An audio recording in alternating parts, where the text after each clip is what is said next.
ओम शांति। 20 अक्टूबर 2022 के ईश्वरीय महावाक्य। पहले एक नज़र मुरली के मुख्य पॉइंट पर। बाबा ने कहा, दुनिया में सब अंधकार में होने के कारण बुद्धिहीन है। उनको समझाना है कि तुम्हारा एक है लौकिक बाप, दूसरा है पारलौकिक बाप। वह है नई दुनिया का रचयिता। भारत बहुत साहूकार माला माल था जब आदि सनातन देवी देवता धर्म था। यह है भारत का प्राचीन सहज राजयोग और सहज ज्ञान। देवी देवता धर्म है पुराना। तुम माताओं को भारत माता शक्ति अवतार कहा जाता है। जगत अम्बा का भी रियनकार्नेशन कहेंगे। और फिर बाबा ने कहा, परमात्मा जो सभी आत्माओं का बाप है, वह है ब्रह्मांड का मालिक। उनको सृष्टि का मालिक नहीं कह सकते। भले पिता है परंतु मालिक नहीं बनता है। यह भी गुह्य बात है। Religion is might. सर्वशक्तिमान बाप बैठ देवी देवता धर्म की स्थापना कर रहे हैं। कितनी माइट देते हैं जो हम सृष्टि के मालिक बन जाते हैं। और फिर लास्ट में बाबा ने कहा, ब्रह्मांड का मालिक सृष्टि का रचयिता परमात्मा है। वह राज्य नहीं करते, राज्य हम बच्चों को देते हैं। बाप कहते हैं, मीठे मीठे बच्चे, इन ज्ञान रत्नों को बुद्धि में धारण करो, मंदिरों में जाकर सर्विस करो। इसको मेहनत कहा जाता है। डरो मत। गोप गोपियां सब तो यहाँ ही है। सतयुग में थोड़ी ही होंगे। यहाँ है गॉडली ज्ञान का डांस। फिर वहां जाकर प्रिंस प्रिंसेस के साथ डांस करेंगे। और अब सुनते हैं महावाक्यों को विस्तार से। मुरली का सार। मीठे बच्चे, भारत जो साहूकार था वही अब गरीब बना है। बाप ही इस गरीब भारत को फिर से साहूकार बनाते हैं। प्रश्न है, तुम गोप गोपियों में सबसे खुशनसीब कौन और कैसे? उत्तर है, सबसे खुशनसीब वह है जो गॉडली ज्ञान डांस करते हैं। वही फिर सतयुग में जाकर प्रिंस प्रिंसेस के साथ डांस करेंगे। ऐसे खुशनसीब बच्चे अभी बाप पर पूरा पूरा बलि चढ़ते हैं। कहते हैं, बाबा मैं तेरा, मेरा कुछ भी नहीं। आप हमको स्वर्ग का मालिक बनाते हो तो मैं क्यों नहीं बलिहार जाऊं। ओम शांति। बाप बच्चों को धीरज दे रहे हैं कि हे भारतवासी बच्चे। कौन से बच्चे? जो देवताओं के पुजारी हैं। वह मानते हैं हमारे इष्ट देव बड़े देवताएं थे। क्रिश्चियन क्राइस्ट की पूजा करेंगे। बौद्धि बुद्ध की पूजा करेंगे। जैन महावीर की पूजा करेंगे। हर एक अपने अपने धर्म के बड़े की पूजा करेंगे अथवा याद करेंगे। देवी देवताओं के मंदिर है, उनमें शिव का मंदिर भी आ जाता है। वह है निराकार। ब्रह्मा विष्णु शंकर आकारी हैं और लक्ष्मी नारायण राम सीता जगत अम्बा जगत पिता हैं साकार। इन बातों को दुनिया वाले नहीं जानते हैं। तो जो देवताओं के पुजारी हैं उनके लिए बाबा कहते हैं कि धीरज धरो, अभी स्वर्ग की स्थापना हो रही है। भारत स्वर्ग था। लक्ष्मी नारायण के राज्य को स्वर्ग कहा जाता है। लक्ष्मी नारायण के राज्य को 5000 वर्ष हुए।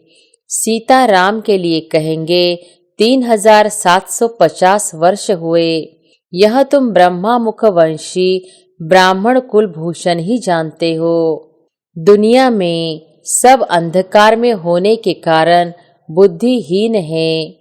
उनको समझाना है कि तुम्हारा एक है लौकिक बाप, दूसरा है पारलौकिक बाप। वह है नई दुनिया का रचयिता। बाप नया घर बनाते हैं ना। बेहद का बाप नई सृष्टि बनाते हैं। अभी वह भारतवासी धर्म भ्रष्ट धर्म भ्रष्ट बन पड़े हैं। देवताओं की महिमा गाते हैं, सर्वगुण संपन्न। यह महिमा और कोई धर्म वाले की नहीं है। कोई भी धर्म वाले अपने इष्ट देव की ऐसी महिमा नहीं गाते हैं। उनको देवताओं के भक्त मिलेंगे भी लक्ष्मी नारायण के मंदिर में। श्री कृष्ण के भगत कृष्ण के मंदिर में मिलेंगे। तुम जानते हो, लक्ष्मी नारायण सतयुग में भारत के मालिक थे। गोया भारतवासी सतयुग के मालिक थे। भारत बहुत साहूकार माला माल था जब आदि सनातन देवी देवता धर्म था। यह है भारत का प्राचीन सहज राजयोग और सहज ज्ञान। देवी देवता धर्म है पुराना, परंतु मनुष्य भूल गए हैं कि देवी देवता धर्म की स्थापना किसने की। बाबा ने समझाया है, तुम हो संगम युगी ब्राह्मण। वह कलयुगी ब्राह्मण भी कहते हैं कि हम प्रजापिता ब्रह्मा वंशी है, परंतु वह यह नहीं जानते कि ब्रह्मा कब आए थे। तुम अब प्रैक्टिकल में हो।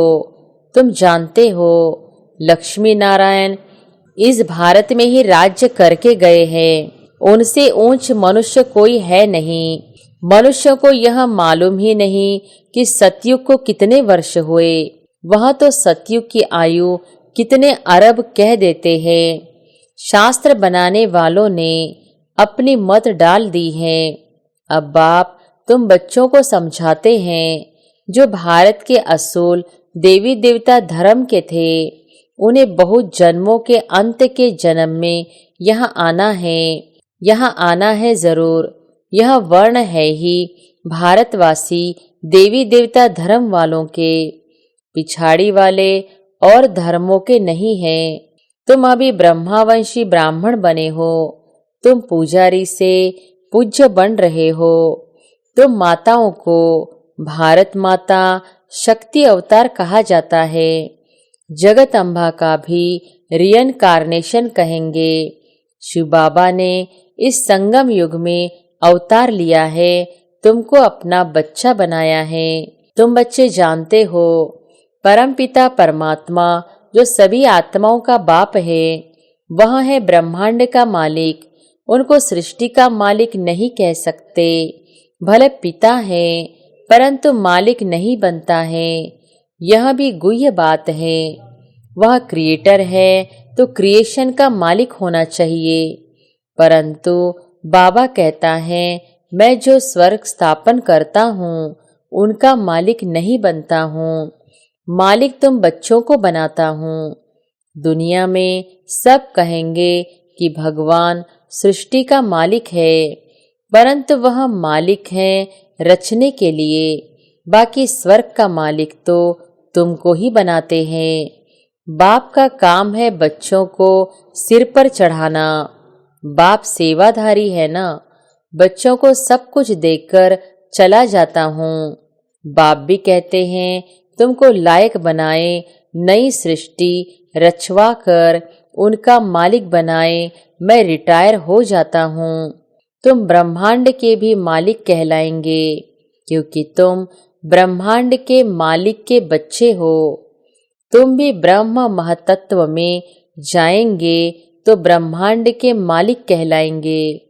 वहां भले तुम आत्माएं चैतन्य हो, परंतु ऑर्गन्स नहीं है। जब परमधाम में हो तो ब्रह्मांड के मालिक हो। फिर तुम सृष्टि के मालिक बनेंगे। फिर तुमको राज्य भाग्य गंवाना पड़ेगा। यह ज्ञान न देवताओं को न शूद्रों को हो सकता है। यह ज्ञान सिर्फ तुम ब्राह्मणों को है। बाबा कितनी गुह्य बातें समझाते हैं। कहते हैं, तुम्हारा ही हीरो पाठ है।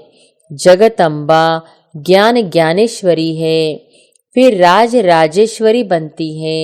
ततत्वम ऐसे नहीं सिर्फ 2-4 का पाठ है। सृष्टि का राज्य लेना और गंवाना यह भारतवासियों का खेल है। भारतवासी ही सृष्टि के मालिक थे, आज कंगाल बने हैं। अपवित्र राजाओं का भी राज्य नहीं है। पंचायती राज्य है। कहा जाता है रिलीजन इज माइट। सर्वशक्तिवान बाप बैठ देवी देवता धर्म की स्थापना कर रहे हैं। सर्वशक्तिमान बाप बैठ देवी देवता धर्म की स्थापना कर रहे हैं। कितनी माइट देते हैं जो हम सृष्टि के मालिक बन जाते हैं। भारत में तो अनेक धर्म हैं। गुजरात में रहने वाले कहते हैं हम गुजराती हैं। सतयुग में एक ही धर्म था। बाप कहते हैं तुमको फिर से गीता का ज्ञान सुनाता हूँ। जब तक जिएंगे तब तक ज्ञान अमृत पिएंगे। अनेक जन्मों का बोझा है, वह उतरने का है। उन्होंने तो युद्ध का मैदान दिखलाए कृष्ण का नाम डाल दिया है। भगवान कहते हैं तुम्हारे रथ में प्रवेश कर माया पर जीत पहनाने के लिए युद्ध के मैदान में खड़ा करता हूँ। साथ साथ बच्चों को भी खड़ा करता हूँ। तुम जानते हो माया जीत बन स्वर्ग के मालिक बनेंगे। वह लोग फिर सिपाहियों को कहते हैं कितना रात दिन का फर्क है। तुमको मंदिरों में जाकर सर्विस करनी चाहिए। उनको बताओ यह लक्ष्मी नारायण ही भारत के मालिक थे। फिर ऐसे स्लोगन बनाओ कि भारतवासी स्वर्ग के मालिक थे। अब मिल्कियत गंवा दी है। शास्त्रों में कृष्ण और महाभारत लड़ाई दिखा दी है। भक्ति में भगवान से मिलने के लिए साधना करते हैं, पुकारते हैं कि आकर माया रावण से लिबरेट करो। कितना हाहाकार मचा हुआ है। लड़ाई लगेगी तो अन्न कपड़ा कुछ भी नहीं मिलेगा। बॉम्बे को क्वीन ऑफ इंडिया कहते हैं क्योंकि उन्हें स्वर्ग के सुखों का पता नहीं है। हमको मालूम है तो हम अंदर डांस करते रहते हैं। ज्ञान को सद्गति कहा जाता है। ज्ञान कौन सा? सृष्टि के आदि मध्य अंत का। तुम अब बुद्धि से काम लो कि हम कैसे सबको समझाए। देवताएं जो पावन थे वही अब पतित बन गए हैं। उन्हों को ढूंढना पड़े। वह मंदिरों में जल्दी मिलेंगे और वह भी खुश होंगे। जगदम्बा का मंदिर नीचे है। वास्तव में दोनों का इकट्ठा होना चाहिए। तुम जानते हो ब्रह्मा की बेटी नंबर 1 प्रिंसेस बनेगी। तुम जगदम्बा के 84 जन्मों की बायोग्राफी बता सकते हो। तुम शिव बाबा की बायोग्राफी को जानते हो। ऐसे नहीं वह पत्थर भीतर में है। आगे हम भी ऐसे समझते थे। यह भी अभी कहते हैं। आगे तो अपने को बहुत ऊंचा समझते थे। सबसे ऊंचा जवाहरात का धंधा है। उनसे ऊंचा यह अविनाशी ज्ञान रत्नों का धंधा है। तुम 9 रत्न की अंगूठी भी पहनते हो, वह भी इनसे भेंट है। आगे तो कुछ पता नहीं था। आज मुख्य बात समझाई कि ब्रह्मांड का मालिक सृष्टि का रचयिता परमात्मा है। वह राज्य नहीं करते। राज्य हम बच्चों को देते हैं। हमको ही राज्य लेना और गंवाना है। यह भी तो मालूम होना चाहिए ना। गंवाए हुए राज्य में कितना जन्म लेते हैं, फिर अपने राज्य में कितने जन्म लेते हैं, और बाकी क्या चाहिए। मनुष्य तो देह अभिमानी होने कारण उल्टे लटके हुए हैं। तुम अभी सुलटे हुए हो। मनुष्य जब मरते हैं तो फिर उनका मोह फेर देते हैं। अब हमारा मोह है परम धाम तरफ। हम यह शरीर छोड़ सीधे चले जाएंगे। अच्छा, बाप कहते हैं मन मना भव। मेरे को याद करने से तुम मेरे पास आ जाएंगे। यहाँ बेहद में क्लास अच्छा है। अंदर कमरे में बाबा को जैसे गर्भझेल भासता है। बेहद के बाप को बेहद चाहिए। इतना बड़ा बेहद का मालिक इस हद शरीर में आकर बैठते हैं तुम्हारी सर्विस करने। इनको आना ही है पतित शरीर पतित दुनिया में। कहते हैं तुम बच्चों को पतित से पावन बनाए, स्वर्ग का मालिक बनाए, फिर मैं चला जाता हूँ। अभी उथल पाथल होगी तो कई जो कच्चे हैं उनके तो देखकर ही प्राण निकल जाएंगे। किसको मरता हुआ देखकर भी कईयों को बड़ा शौक आ जाता है और मर जाते हैं। तुमको तो बहुत मजबूत होना चाहिए। गाया भी जाता है कि मिरुआ मौत मलू का शिकार। स्वर्ग के लायक तो अब हम बन रहे हैं। बाप कहते हैं इस लड़ाई द्वारा ही गेट खुलते हैं। अब चलो वापस, खेल पूरा हुआ। बाबा है रूहानी गाइड, रूहानी धाम में ले जाते हैं। इसलिए अब बाप को याद करो तो अंतमति सो गति हो जाएगी। कोई कोई का तो यहाँ बहुत छोटा जन्म होता है, गर्भ में बहुत सजाएं खाते हैं, बाहर आया और बच्चा मर गया, फिर दूसरा हिसाब किताब भोगने जाता है। बाप कहते हैं मीठे मीठे बच्चे, इन ज्ञान रत्नों को बुद्धि में धारण करो, मंदिरों में जाकर सर्विस करो। इसको मेहनत कहा जाता है। डरो मत, जो अपने धर्म के होंगे उनको तीर लगेगा। सन्यासियों के पास जाकर देखना चाहिए, बिच्छू के डंक का मिसाल। देखो पत्थर है तो डंक नहीं लगाओ, ट्राई करनी चाहिए। कोशिश करते करते सक्सेसफुल हो ही जाएंगे। अभी अर्जुन वह ज्ञान और योग की ताकत आई नहीं है, इसलिए अभी सन्यासियों राजाओं आदि को कहाँ समझाया है। जनक, परीक्षित, सन्यासी आदि सब पिछाड़ी में ही आते हैं। उनको ज्ञान देंगे तो फिर प्रभाव निकल जाएगा। फिर उस समय तुम कहेंगे टू लेट, बाबा आया था झोली भरने, परंतु तुम आए ही नहीं। हमेशा विचार करो कि कैसे सर्विस करनी चाहिए। निमंत्रण छपाओ, आइडिया निकालो। सर्विस भी ड्रामा अनुसार ही होती है। हम साक्षी हो देखते हैं। भगवान वॉच बच्चों प्रति, गोप गोपियों प्रति। गोपी वल्लभ भगवान है, वह है बाप। गोप गोपियाँ सब तो यहाँ ही हैं, सतयुग में थोड़े ही होंगे। यह है गॉडली ज्ञान का डांस। फिर वहां जाकर प्रिंस प्रिंसेस के साथ डांस करेंगे। तुम बच्चे बड़े ही खुशनसीब हो, सिर्फ बलि चढ़ जाओ। बाबा मैं तेरी हूँ, क्यों नहीं बलिहार जाऊंगी। आप हमको स्वर्ग का मालिक बनाते हो, बड़ी जबरदस्त कमाई है। बाकी सब तो कब्र दाखिल होने हैं। कब्रिस्तान फिर परिस्तान होगा।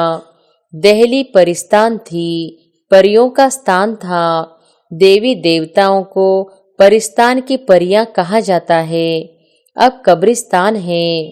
अच्छा, मीठे मीठे सिकिलधे बच्चों प्रति माता पिता बाप दादा का याद प्यार और गुड मॉर्निंग। रूहानी बाप की रूहानी बच्चों को नमस्ते। धारणा के लिए मुख्य सार। पहली पॉइंट, सदा इस नशे में रहना है कि हम ब्रह्मांड और विश्व के मालिक बन रहे हैं। हम ब्राह्मण ही फिर देवता बनेंगे। दूसरी पॉइंट, अपनी अवस्था मजबूत बनानी है, मौत से भी डरना नहीं है, बाप की याद में रहना है, धारणा कर औरों की सर्विस करनी है। वरदान है, बहानेबाजी के खेल को समाप्त करने वाले मास्टर दातापन के स्वमानधारी भव। बहानेबाजी के खेल को समाप्त करने वाले मास्टर दातापन के स्वमानधारी भव। जिन बच्चों को बहानेबाजी का खेल आता है वह कहेंगे ऐसे नहीं होता तो वैसा नहीं होता, इसने ऐसे किया, सरकमंटाश वह बात ही ऐसी थी। अब इस बहानेबाजी की भाषा को समाप्त कर दृढ़ प्रतिज्ञा करो कि ऐसा हो या वैसा, लेकिन मुझे तो बाप जैसा बनना है। दूसरा सहयोग दे तो मैं संपन्न बनूं, नहीं, इस लेने के बजाय मास्टर दाता बन सहयोग, स्नेह, सहानुभूति देना ही लेना है। इस भावना से मास्टर दातापन के स्वमानधारी बन जाएंगे। स्लोगन है, जब मैं और मेरेपन के भावों से वैराग्य हो तब कहेंगे बेहद के वैरागी। जब मैं और मेरेपन के भावों से वैराग्य हो तब कहेंगे बेहद के वैरागी। अच्छा, ओम शांति।